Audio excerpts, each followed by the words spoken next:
নমস্কার বন্ধুরা, মিঠুমণি কথার আরেকটি ভিডিওতে আপনাদের সকলকে স্বাগত। আশা করি আপনারা সকলেই ভালো আছেন, সুস্থ আছেন। আজকের এই ভিডিওর বিষয় হলো ইংরেজি 2025 সাল আর বাংলা 1432 বঙ্গাব্দের বেনি মাধব শীলের ফুল পঞ্জিকা অনুসারে অঘ্রাণ মাসের মার্গশীর্ষ পূর্ণিমার পূর্ণাঙ্গ সময়সূচি। তাহলে চলুন বন্ধুরা, ভিডিওটি শুরু করা যাক।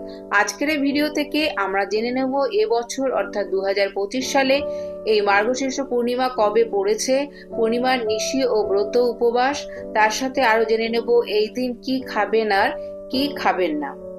প্রথমে জেনে নেব পঞ্জিকা অনুসারে পূর্ণাঙ্গ সময়সূচি।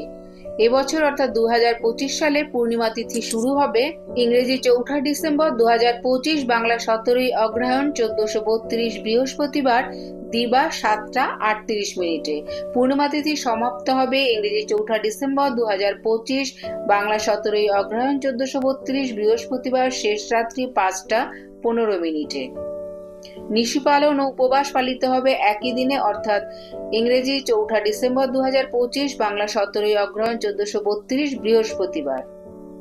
এবারে পঞ্জিকা থেকে আমরা আরো বিস্তারিতভাবে জেনে নেব। 17 অগ্রহায়ণ অর্থাৎ 4 ডিসেম্বর সূর্যোদয় হবে 6টা 7, সূর্যাস্ত হবে 4টে 48। বৃহস্পতিবার চতুর্দশী দিবা 7টা 38, পরে পূর্ণিমা শেষ রাত্রি 5টা 15। কৃত্তিকা নক্ষত্র দিবা 3টে 9, শিবযোগ দিবা 1টা 19, বণিজকরণ দিবা 7টা 38 গতে, বৃষ্টিকরণ রাত্রি 6টা 26 গতে, ববকরণ শেষ রাত্রি 5টা 15 গতে, বালককরণ। বিধকি থাকতে চলেছে পূর্ণিমার একদিষ্ট ও সপিণ্ডন দিবা 7টা 38 মধ্যে, প্রায়শ্চিত্ত নিষেধ দিবা 7টা 38 গতে, শেষ রাত্রি 5টা 15 মধ্যে, মার্গী পূর্ণিমা বা অগ্রহায়ণী পূর্ণিমা বিহিত স্নানদানাদি, পূর্ণিমার ব্রত উপবাস ও নিশি পালন।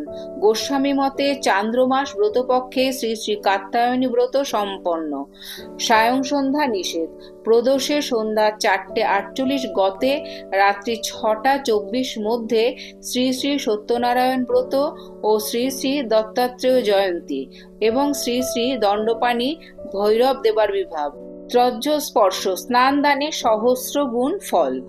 অমৃত যোগ দিবা 7টা 48 মধ্যে ও 1টা 23 গতে, 2টো 48 মধ্যে এবং রাত্রি 5টা 48 গতে, 9টা 23 মধ্যে ও 12টা 4 গতে, 3টে 39 মধ্যে ও 4টে 33 গতে, 6টা 8 মধ্যে।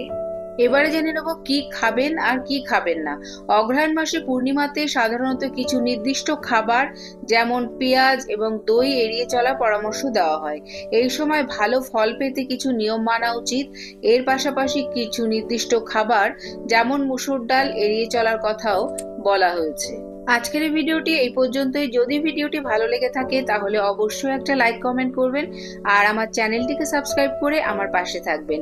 দেখা হচ্ছে অন্য কোনো ভিডিওতে, অন্য কোনো পর্বে। ততদিন পর্যন্ত সবাই খুব ভালো থাকবেন, সুস্থ থাকবেন।